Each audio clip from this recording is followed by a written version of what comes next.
Konsekuensi terhadap dosa masa lalu tidak terhindarkan kecuali saudara melakukan 3 hal ini.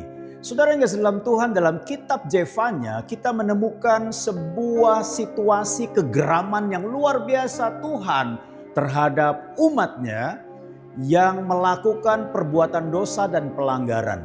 Saudara yang kasih dalam Tuhan, kalau kita bisa melihat betapa Tuhan jijik dan juga membenci dosa dan perbuatannya. Saudara, kalau kita bisa melihat kenapa hal ini bisa terjadi?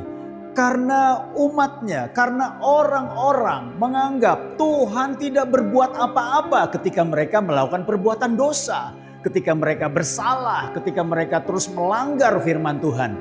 Bahkan mereka berpikir dengan hidup tanpa melibatkan Tuhan, mereka tetap memiliki ketentraman dan ada damai dalam kehidupan, dalam segala aktivitas mereka.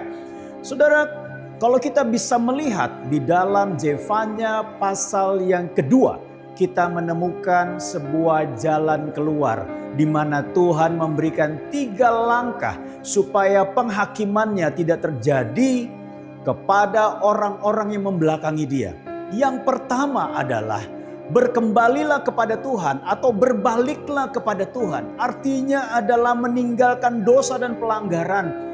Dan juga dengan kesadaran penuh untuk mengarahkan hatinya kepada Tuhan dan firman-Nya. Sehingga apa? Kehidupannya mengalami pembaharuan karena langkah pertobatan diambil.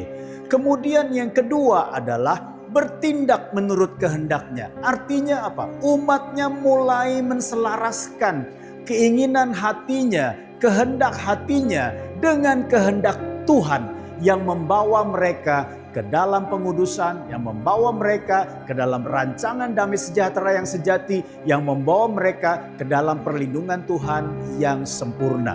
Dan kemudian langkah berikutnya adalah merendahkan hati di hadapan Tuhan untuk terus dituntun olehnya, untuk berpaut kepadanya, hanya menyembah Dia. Bukan menyembah dirinya sendiri, bukan menyembah orang lain, bukan menyembah berhala, dan juga bukan menyembah hal-hal yang bersifat materi. Tetapi dia mengarahkan penyembahannya hanya kepada Tuhan. Biarlah hal ini terus membawa kita kepada pemulihan hubungan dan pengudusan yang sempurna yang datang daripada Tuhan. Sehingga damai sejahteranya melingkupi kita semua. Tuhan Yesus memberkati.